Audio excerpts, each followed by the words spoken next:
Família Crescer, a paz do Senhor. Continuemos a nossa leitura bíblica, Gênesis capítulo 40. Algum tempo depois, o copeiro e o padeiro do rei do Egito fizeram ofensa ao seu senhor, o rei do Egito. O faraó irou-se com os dois oficiais, o chefe dos copeiros e o chefe dos padeiros, e mandou prendê-los na casa do capitão da guarda, na prisão em que José estava. O capitão da guarda deixou os cuidados de José, que os servia.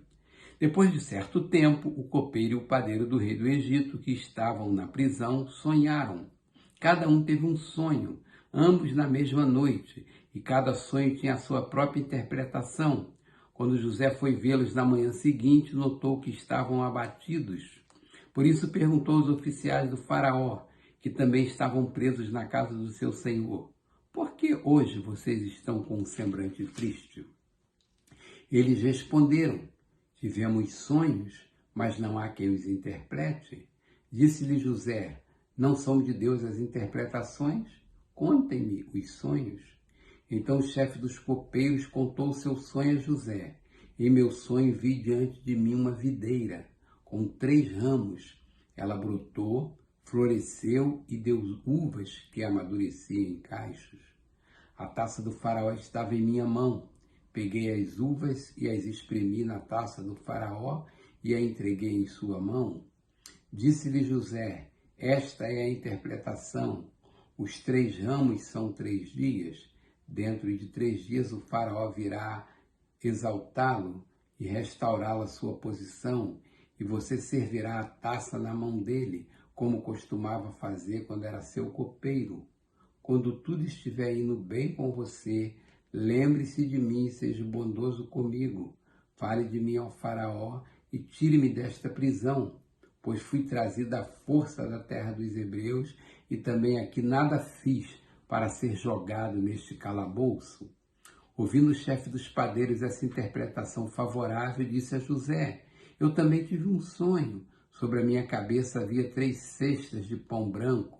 Na cesta de cima havia todo tipo de pães e doces que o faraó aprecia, mas as aves vinham comer da cesta que eu trazia na cabeça. E disse José: esta é a interpretação. As 3 cestas são 3 dias. Dentro de 3 dias o faraó vai decapitá-lo e pendurá-lo numa árvore, e as aves comerão a sua carne. 3 dias depois era o aniversário do faraó, e ele ofereceu um banquete a todos os seus conselheiros.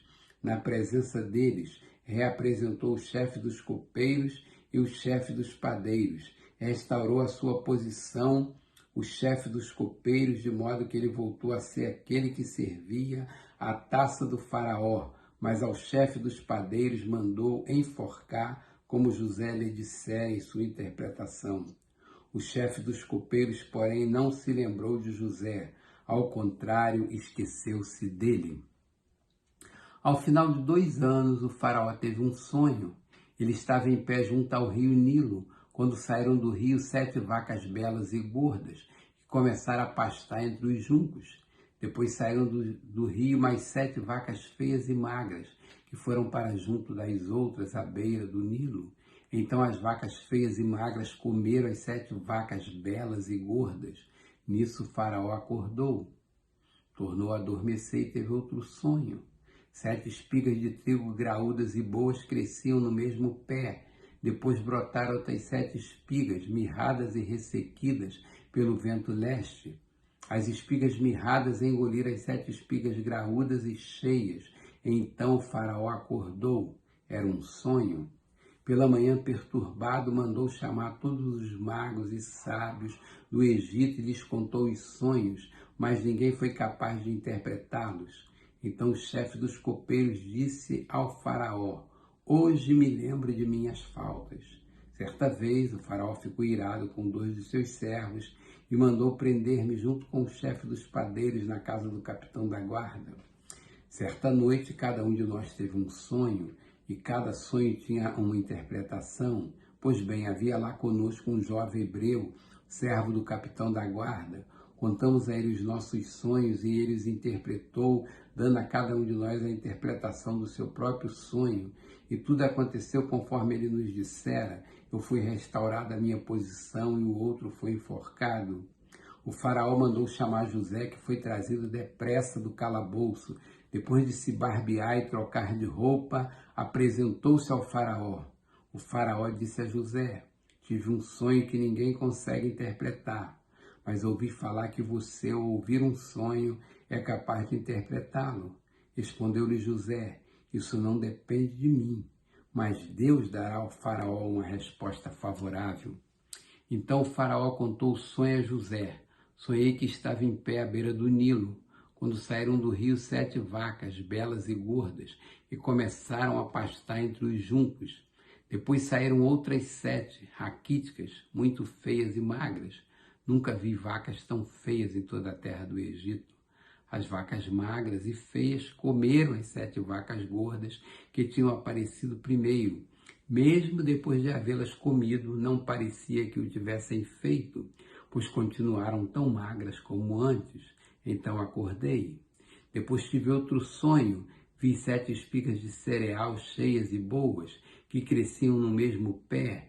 Depois dela brotaram outras 7, murchas e mirradas, ressequidas pelo vento leste. As espigas magras engoliram as 7 espigas boas. Contei isso aos magos, mas ninguém foi capaz de explicá-lo. O faraó teve um único sonho, disse-lhe José. Deus revelou ao faraó o que ele está para fazer. As 7 vacas boas são 7 anos, e as 7 espigas boas são também 7 anos. Trata-se de um único sonho. As 7 vacas magras e feias que surgiram depois das outras e as 7 espigas mirradas queimadas pelo vento leste são 7 anos. Serão 7 anos de fome. É exatamente como eu disse ao faraó. Deus mostrou ao faraó aquilo que ele vai fazer. 7 anos de muita fartura estão para vir sobre toda a terra do Egito, mas depois virão 7 anos de fome. Então todo o tempo de fartura será esquecido, pois a fome arruinará a terra.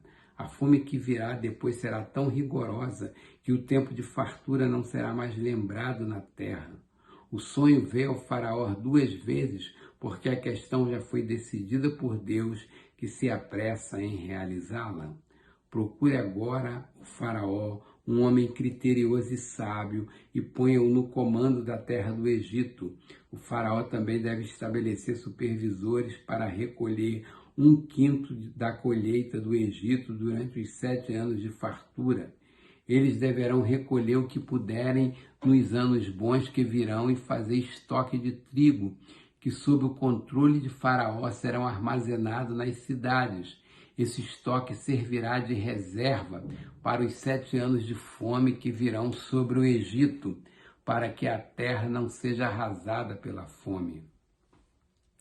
O plano pareceu bom ao Faraó e a todos os seus conselheiros. Por isso Faraó lhe perguntou: será que vamos achar alguém como este homem em quem está o Espírito Divino? Disse, pois, o faraó a José: uma vez que Deus lhe revelou todas essas coisas, não há ninguém tão criterioso e sábio como você. Você terá o comando de meu palácio, e todo o meu povo se sujeitará às suas ordens. Somente em relação ao trono serei maior que você. E o faraó prosseguiu: entrego a você agora o comando de toda a terra do Egito. Em seguida o faraó tirou do dedo o seu anel selo e o colocou no dedo de José. Mandou vestir linho fino e colocou uma corrente de ouro em seu pescoço. Também o fez subir em sua segunda carruagem real, e à frente os arautos iam gritando: abram caminho.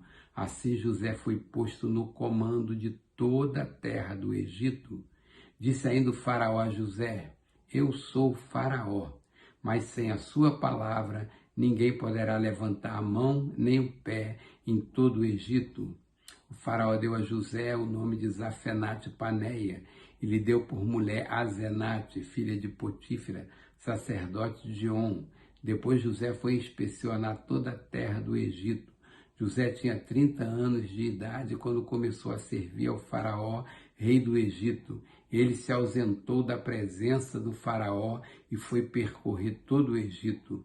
Durante os 7 anos de fartura, a terra teve grande produção. José recolheu todo o excedente dos 7 anos de fartura no Egito e o armazenou nas cidades. Em cada cidade ele armazenava o trigo colhido nas lavouras das redondezas. Assim José estocou muito trigo, como a areia do mar. Tal era a quantidade que ele parou de anotar, porque ia além de toda medida. Antes dos anos de fome, Azenate, filha de Potífera, sacerdote de On, deu a José 2 filhos. Ao primeiro, José deu o nome de Manassés, dizendo: Deus me fez esquecer todo o meu sofrimento e toda a casa de meu pai. Ao segundo filho, chamou Efraim, dizendo: Deus me fez prosperar na terra onde tenho sofrido. Assim chegaram ao fim os 7 anos de fartura no Egito e começaram os 7 anos de fome. Como José tinha predito, houve fome em todas as terras, mas em todo o Egito havia alimento. Quando todo o Egito começou a sofrer com a fome, o povo clamou ao faraó por comida e este respondeu a todos os egípcios: Dirijam-se a José e façam o que ele disser. Quando a fome já se havia espalhado por toda a terra, José mandou abrir os locais de armazenamento e começou a vender trigo aos egípcios, pois a fome se agravava em todo o Egito, e de toda a terra vinha gente do Egito para comprar trigo de José, porquanto a fome se agravava em toda parte. Capítulo 42. Quando Jacó soube que no Egito havia trigo, disse a seus filhos: Por que estão aí olhando uns para os outros? Disse ainda: Ouvi dizer que há trigo no Egito. Desçam até lá e compram trigo para nós, para que possamos continuar vivos e não morramos de fome. Assim 10 dos irmãos de José desceram ao Egito para comprar trigo. Jacó não deixou que Benjamim, irmão de José, fosse com eles, temendo que algum mal lhe acontecesse. Os filhos de Israel estavam entre outros que também foram comprar trigo por causa da fome na terra de Canaã. José era o governador do Egito e era ele que vendia trigo a todo o povo da terra. Por isso, quando os irmãos de José chegaram, curvaram-se diante dele com o rosto em terra. José reconheceu os seus irmãos logo que os viu, mas agiu como se não os conhecesse e lhes falou asperamente: De onde vocês vêm? Responderam eles: Da terra de Canaã, para comprar comida. José reconheceu os seus irmãos, mas eles não o reconheceram. Lembrou-se então dos sonhos que tivera a respeito deles e lhes disse: Vocês são espiões, vieram para ver onde a nossa terra está desprotegida. Eles responderam: Não, meu senhor, teus servos vieram comprar comida. Todos nós somos filhos do mesmo pai. Teus servos são homens honestos e não espiões. Mas José insistiu: Não, vocês vieram ver onde a nossa terra está desprotegida. E eles disseram: Teus servos eram 12 irmãos, todos filhos do mesmo pai, na terra de Canaã. O caçula está agora em casa com o pai, e o outro já morreu. José tornou a afirmar: É como lhes falei, vocês são espiões, vocês serão postos à prova. Juro pela vida do faraó que vocês não sairão daqui enquanto seu irmão caçula não vier para cá. Mande algum de vocês buscar o seu irmão enquanto os demais aguardam presos. Assim ficará provado se as suas palavras são verdadeiras ou não. Se não forem, juro pela vida do faraó que ficará confirmado que vocês são espiões. E os deixou preso 3 dias.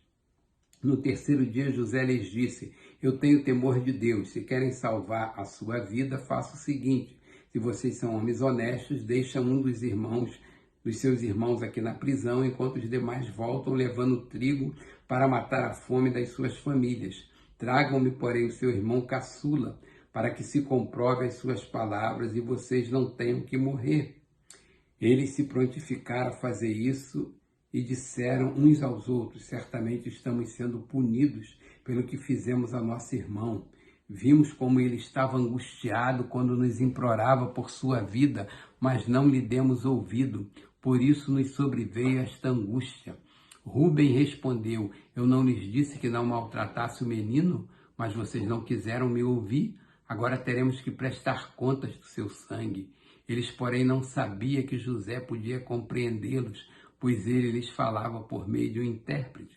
Nisso José retirou-se e começou a chorar, mas logo depois voltou e conversou de novo com eles. Então escolheu Simeão e mandou acorrentá-lo diante deles.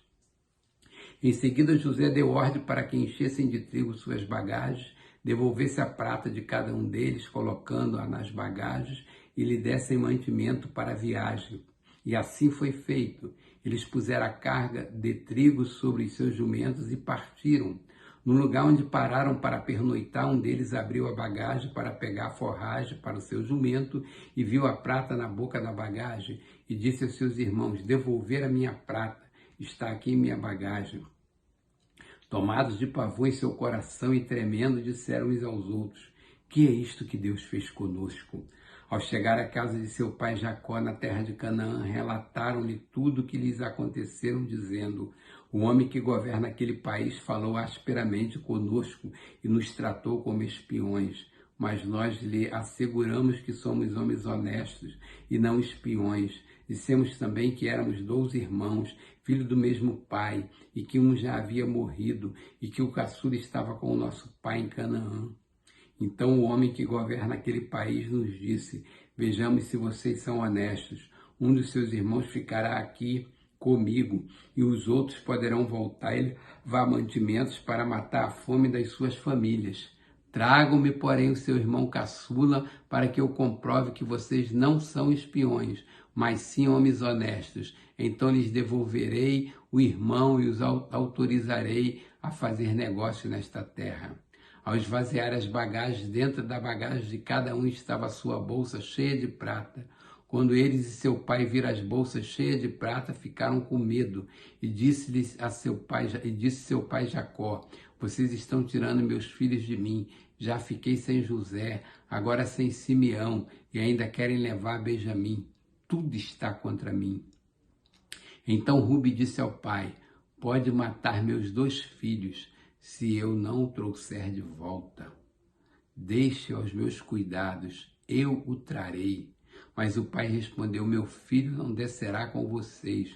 Seu irmão está morto e ele é o único que resta. Se qualquer mal lhe acontecer na viagem que estão por fazer, vocês farão estes meus cabelos brancos descer à sepultura com tristeza.